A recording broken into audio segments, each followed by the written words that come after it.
أنا بفشل، أعمل إيه؟ كم مرة سمعت الجملة دي وقلتها لنفسك ودارت في دماغك؟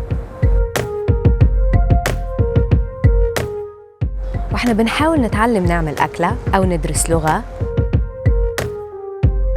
أو نعمل حاجة بنحبها من قلبنا. كم مرة بصيت على نفسك وعلى المحتوى اللي أنت بتعمله وقلت أنا فين؟ والأرقام فين؟ وكم مرة نمت من كتر التعب وصحيت وأنت عارف إن وراك مليون حاجة لازم تعملها، والمرات اللي شغلك باظ فيها مش طبيعي إن الواحد يبقى بيصور لوحده كل حاجة. مستنية الرينج لايت لسه ما جاتش.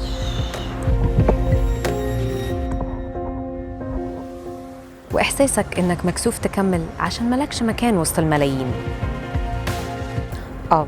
ده حصل وبيحصل مع كل واحد فينا كل يوم، ومش بقولكوا ده وأنا عندي ملايين ولا الأرقام مقطعة بعضها. أنا زيكم واقفة في المنطقة الرمادي، مش عارفة أنا صح ولا لأ، بس عارفة حاجة واحدة، أنا بحب اللي بعمله.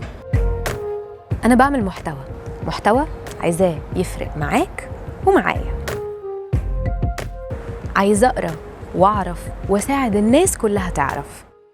مش هدفي بس أقول لكم على المعلومة، هدفي أقول على المعلومة اللي هتفرق معاك في حياتك، وده هدف كل صانع محتوى حقيقي،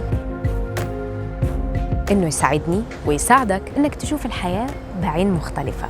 إننا ما نزعلش لو سمعنا في يوم من الأيام جملة محبطة وفاكرين نفسنا الوحيدين. لا، مش أنت بس، أنا وأنت وملايين حوالين العالم بيسمعوا كل يوم اللي بيقول لهم وقفوا، ملكوش مكان، مش هتنجحوا.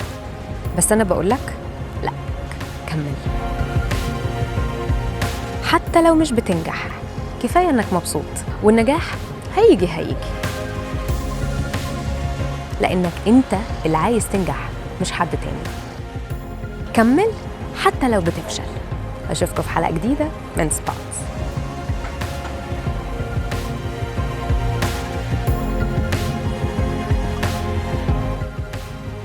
أنا بطبخ بس مش عشان آكل، عشان التصوير. في التصوير دي هنشوف.